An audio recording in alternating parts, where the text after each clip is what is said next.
জার্মানিকে কিন্তু সুইজারল্যান্ড হারাতে পারে। ইতালি আমার জন্য খুবই আনপ্রেডিক্টেবল টিম। আমি বলবো আগের বার যেটা হয়েছে ইউরোজে ওটাও খুবই আনপ্রেডিক্টেবল। আমার মতে স্পেন কিন্তু এবারে গ্রুপে 4তে। Welcome to football uncut. As we know, Euros is around the corner. তো আজকে আমরা সেই জন্য ইউরো প্রেডিকশন নিয়ে চলে এসেছি আপনাদের সাথে একটু আড্ডায়। ভাই তুই প্রেডিক্ট করেছিলি না আর্জেন্টিনা ওয়ার্ল্ড কাপ জিতবে? হ্যাঁ করেছিলাম। আর তুই প্রেডিক্ট করেছিলি না যে পর্তুগাল জিতবে? ভাই ওসব নিয়ে পরে কথা See how you are. You just have to say that you're fine when you're not really fine, but you just can't get into it because they would. এখন না তো আপনাদের সঙ্গে আজকে আমরা ডিসকাস করব যে আমাদের প্রেডিকশন কি ইউরো নিয়ে। আমরা আপনাদেরকে আজকে টিম অ্যানালিসিস দেব। তো আমাদের যে গ্রুপ এ সেখানে 4টে টিম আছে, জার্মানি, হাঙ্গেরি, স্কটল্যান্ড আর সুইজারল্যান্ড। তো জার্মানিকে নিয়ে তোর কি মনে হয়, জার্মানি কি করবে? তো জার্মানিকে আমাদের নিয়ে মনে হয় ক্রুজ টিমটা আসার পরে টিমটা অনেকটা শক্তপোক্ত হয়েছে। আর জার্মানির কোচ তো আমরা সবাই জানি, নাগেলসম্যান বায়ার্ন মিউনিখকে ম্যানেজ করেছে, তো যথেষ্ট ভালো কোচ। তো এবারে জার্মানির টিমটা আমার একটু স্ট্রং লাগছে, কারণ ওদের কিছু ইয়ংস্টারও এসছে, যেমন ফ্লোরিয়ান রিটস, যে রিসেন্টলি লিভারকুসেনের হয়ে খুব ভালো খেলেছে, পারফরমেন্স খুব ভালো। মোর ইম্পর্টেন্টলি ওর এটা ফার্স্ট এভার ইউরোস, তো হু নোজ এবার একটা ভালো পারফরমেন্স দেওয়ার থেকে আমি এক্সপেক্ট করতে পারি। এবং ওদের আত্মবিশ্বাসটা এখন ভালো আছে। এছাড়াও আমরা দুজন রিয়েল মাদ্রিদের প্লেয়ার ক্রুজ আর রুডিগার আছে ডিফেন্সে, তো ওরাও যথেষ্ট কন্ট্রিবিউট করবে। বাট আমার একটা উইকনেস যেটা মনে হচ্ছে যে হামেলসকে নিল না, কেন আমি জানি না, এর কারণটা নিশ্চয়ই কোনো কারণ থাকবে। বাট হামেলস কিন্তু আমরা দেখেছি ইপিএলে যথেষ্ট ভালো পারফর্ম করেছে, এবং পিএসজির সাথে যে ম্যাচটা জিতেছে সেখানে কিন্তু হামেলসের একটা খুব বড় অবদান ছিল। আমার মনে হচ্ছে যে জার্মানির এবার একটা স্ট্রং কন্টেন্ডার হতে পারে, আনলেস অ্যান্ড আনটিল ওদের টিমটা যেরকমভাবে চোখ করে বা বটল করে ওটা যাতে বন্ধ করে। তো নেক্সট যে টিমটা নিয়ে আলোচনা করবো সেটা হচ্ছে স্কটল্যান্ড। সেরকম আমি আশা রাখছি না স্কটল্যান্ডকে নিয়ে। আমার মনে হয় যে হয়তো 3rd পজিশনে আসতে পারে। হাঙ্গেরি আর স্কটল্যান্ডের মধ্যে একটা টক্কর হবে, 3rd পজিশনে কে আসবে। বাট 2nd পজিশনে আসার আমি কোনো স্কটল্যান্ডের চান্স দেখছি না। তুই কি বলিস? আমার মতে কিন্তু স্কটল্যান্ড গ্রুপের একটা ডার্ক হর্স হতে পারে। কেন বলছি, কারণ স্কটল্যান্ডে আমরা দেখেছি যে ম্যাকটমিনে কেমন খেলছে ম্যানচেস্টার ইউনাইটেডের হয়ে। ও তো অনেক বড় বড় ম্যাচে নিজের কন্ট্রিবিউশন দিয়েছে, আর ওদের ডিফেন্সে মোটামুটি চলছে, আর ওরা কিন্তু অনেক টিমকে এখন শক করে দিতে পারে। আমার মনে হচ্ছে ওরা এবার ডার্ক হর্স হতে পারে। বিলি গিলমোর আছে, ম্যাকটমিনে আছে, ডিফেন্সে ওদের রবার্টসন আছে। নেক্সট টিম আমরা ধরবো হচ্ছে কি হাঙ্গেরিকে নিয়ে কি বলবি? হাঙ্গেরির টিমটা মানে অতটা হাঙ্গেরি টিমের খেলা আমার দেখা হয়নি, বাট যেটুকু দেখে বুঝলাম 2-1 ভালো প্লেয়ার আছে, যেমন হচ্ছে সবলোজাই, যে লিভারপুলে খেলে। তো ও হচ্ছে ওয়ান্ডার কিড ছিল, কিছুদিন আগে লেপসিগ থেকে উঠে এসেছে, তো ওকে নিয়ে একটু আশাবাদী হচ্ছে। বাট ফুটবল যেটা একটা টিম গেম, আমার মনে হয় যে ও একা কিছু করতে পারবে। বাট স্টিল 3rd পজিশনে নিয়ে স্কটল্যান্ডের সাথে তো একটা ক্লাস হবে। আমি তোর সঙ্গে সহমত হবো যে হাঙ্গেরি থেকে আমি বেশি কিছু আশা রাখছি না। ওদের অবভিয়াসলি সবুজলাই আছে, লিভারপুলের একটা ভালো প্লেয়ার, কিন্তু আমার মনে হয় না ওরা গ্রুপ স্টেজ ক্রস করতে পারবে, বা অ্যাট ম্যাক্স হয়তো 3rd পজিশনের জন্য খুব ভালো ফাইট দিতে পারে, ওটা দেখা যাবে।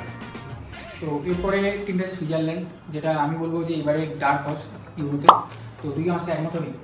না, আমি এটাতে একমত হচ্ছি। তার কারণটা হচ্ছে অনেক ভালো ভালো প্লেয়ার আছে, এছাড়াও ডিফেন্সটা খুব মানে মজবুত। যেমন ডিফেন্সে আকাঞ্জি বলে প্লেয়ারটা আছে, ম্যান সিটিতে এখন খেলছে। এছাড়াও গোলকিপার ভালো আছে সুইজারল্যান্ডের। তাছাড়াও মিডফিল্ডটা ভালো, জুবের, জাকা অনেকে আছে, সাকিরি আছে। তো আমার মনে হচ্ছে এবারে সুইজারল্যান্ড একটু অ্যাটলিস্ট কোয়ার্টার ফাইনাল অবধি যেতে পারে, এটা আমার মনে হচ্ছে। আর গ্রুপ স্টেজে তো অবভিয়াসলি সেকেন্ডে আসবে, এবং আর একটা শখ যেটা হতে পারে যে জার্মানি কিন্তু সুইজারল্যান্ড হারতে পারে। আমার একটা পার্সোনালি মনে হচ্ছে। তো আপনারা যদি ডিসএগ্রি করতে পারেন, বাট আমার মনে হচ্ছে এটা। আমার মনে হয় যে সুইজারল্যান্ড আর হাঙ্গেরির মধ্যে একটা ফাইট হবে ফর দ্য 3rd প্লেস, কিন্তু আমার মনে হয় না সুইজারল্যান্ড ও যেরকম বললো জার্মানিকে সারপ্রাইজ করে দেবে, আমার মনে হচ্ছে না এটা হবে। তো তোর ফাইনাল প্রেডিকশন ফর গ্রুপ এ কি? আমার মতামত অনুযায়ী এবারে জার্মানি গ্রুপ স্টেজ থেকে উইনার হিসেবে কোয়ালিফাই করার কথা, আর রানার্স হিসেবে কোয়ালিফাই করবে সুইজারল্যান্ড, আর 3rd পজিশনে থাকবে স্কটল্যান্ড থাকবে, আর হাঙ্গেরি 4th পজিশনে থাকবে। এটা আমি বলছি, এদিক ওদিক একটু হতে পারে 3rd 4th, but 1st R 2nd sure. আমার মনে হচ্ছে জার্মানি ফার্স্ট হবে, আমি ওর সঙ্গে এটাতে সহমত একদম। 2nd position for me will be Scotland. 3rd পজিশনের জন্য আমি বলবো সুইজারল্যান্ড যাচ্ছে, এটা কনফার্ম। সুইজারল্যান্ড আমার মনে হচ্ছে রাউন্ড অফ 16 খেলবে, 3rd পজিশন হয়। তো আমার গ্রুপের প্রেডিকশন হচ্ছে গিয়ে জার্মানি ফার্স্ট, 2nd হচ্ছে গিয়ে স্কটল্যান্ড, 3rd হচ্ছে গিয়ে সুইজারল্যান্ড, 4th হচ্ছে গিয়ে হাঙ্গেরি। নেক্সট হচ্ছে গিয়ে গ্রুপ ডি। আমার মতে এটা গ্রুপ অফ ডেথ। হ্যাঁ অবশ্যই এটা গ্রুপ অফ ডেথ, কারণ আমরা দেখতে পাচ্ছি এখানে ডিফেন্ডিং চ্যাম্পিয়ন্স ইটালি আছে। তো ওদের টিমটা এবারে ইনফর্মে নেই, কিছু প্লেয়ার যেমন চিয়েসা ইনফর্মে নেই, বাট তাছাড়াও ভালো ভালো প্লেয়ার, যেমন বারেলা প্লেয়ারটা মিডফিল্ডে খুবই ভালো খেলে, আরও লং রেঞ্জার শটগুলো খুব ভালো। ডোনারুমা গোলকিপার হিসেবে ভালো। এছাড়াও ওদের স্কামাক্কা বলে একটা প্লেয়ার আছে, স্ট্রাইকার খেলে, ও ভালো, গোল স্কোরিং অপরচুনিটি পেলে ও গোল ইনজার্ড করে। আর এছাড়াও তো আমার মনে হচ্ছে যে 2nd পজিশনে এবার আসতে পারে, যদি স্পেন একটু ডিসঅ্যাপয়েন্ট করে তাহলে 2nd পজিশনে আসতে পারে। আর জর্জিনো তো আছে, জর্জিনো ভালো প্লেয়ার। পেনাল্টি খুব ভালো মারতে পারে, কনভার্ট করে দেয় পেনাল্টি, তো বেশিরভাগ গোলই পেনাল্টি থেকে আসে। যাই হোক, তো সেকেন্ড পজিশনে আসতে পারে। ইটালি আমার জন্য খুবই আনপ্রেডিক্টেবল টিম। আমি বলবো আগের বার যেটা হয়েছে ইউরোজে ওটাও খুবই আনপ্রেডিক্টেবল। তো ইটালিকে নিয়ে আমি তেমন কোনো আশা রাখবো না, কারণ মনে হয় না ওরা স্পেনকে টপকাতে পারবে বা ক্রোয়েশিয়াকে হারাতে পারবে। এই দুটো ম্যাচ থেকে আমি এক্সপেক্ট করছি না ইটালি একটাও উইন পাবে, এক ম্যাচ একটা ড্র পেতে পারে, ওরা হয়তো উইন পেলে আলবেনিয়ার সঙ্গে পেতে পারে। স্পেন যদি আমরা বলি, স্পেন কিন্তু একদম স্ট্যাক বলতে গেলে। আমাদের স্পেনে কে কে আছে দেখতে গেলে ওখানে আছে হচ্ছে গিয়ে ইয়ামাল আছে, লামিন ইয়ামাল আছে, বার্সেলোনার একটা রাইজিং স্টার। দেন আমাদের পেদ্রি আছে, আমাদের কুবার্সি আছে, দেন চ্যাম্পিয়ন্স লিগ উইনিং ডুবো নাচো, কারভাহাল এরা আছে, রড্রি আছে ম্যানচেস্টার সিটির, এত ভালো পাসার, এত ভালো মিডফিল্ডার। রড্রি কিন্তু আমার মতে অনেক বড় একটা রোল প্লে করবে মিডফিল্ডে, তোর কি মনে হয়? হ্যাঁ, অবশ্যই রড্রি এটা বড় রোল প্লে করবে, কারণ আমরা দেখেছি ম্যান সিটির সাথে খেলা বা পুরো গেমটাকে কন্ট্রোল করে মিডফিল্ডটাকে রড্রি। আর রড্রির ভিজন খুব ভালো। তো দেখা যাক, স্পেনের এই টিমটা তো অর্গানাইজ না, তো আমার মতে স্পেন কিন্তু এবারে থার্ড পজিশনে আসতে পারে। এটা আমি একটু কন্ট্রোভার্সিয়াল টপিক বলছি, বাট আমি জানি না ও আমার সাথে এগ্রি করবে কিনা। না না, আমার থার্ড পসিবলই না। থার্ড কি করে হচ্ছে? এত ভালো একটা স্কোয়াড নিয়ে থার্ড হওয়া মানে খুব বড় শট হবে। যদি স্পেন এবার থার্ড, তাহলে আমার মনে হচ্ছে এটা শক অফ দ্য টুর্নামেন্ট হবে। আর থার্ড হলে ওদের কাছে কিন্তু চান্স থাকবে কোয়ালিফাই করে যাওয়ার, কিন্তু আমার মনে হয় না থার্ড হবে। যা ট্যালেন্ট বা যা এক্সপিরিয়েন্স আছে ওদের সাইডে, আই থিঙ্ক এবার কিন্তু ওরা লং একটা রোড ধরতে পারে ইয়ে করতে। আমার কিন্তু একটা প্রেডিকশন আমি এখান থেকে করছি, মোরাটা কিন্তু টপ স্কোরারের জন্য এখানে যেতে পারে। মোরাটা আমরা দেখেছি ন্যাশনাল টিমে দারুণ খেলে ওর ক্লাব ফর্মে যতই বাজে কিন্তু যা করুক, ও কিন্তু ন্যাশনাল টিমে হিজ আ ডিফারেন্ট উইক।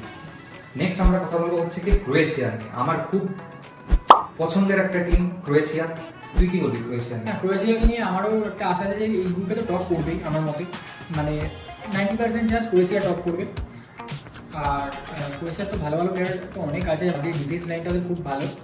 স্ট্যানচিক বলে একটা প্লেয়ার আছে, আর গাভার্ডিওল যে ম্যান সিটিতে খেলে।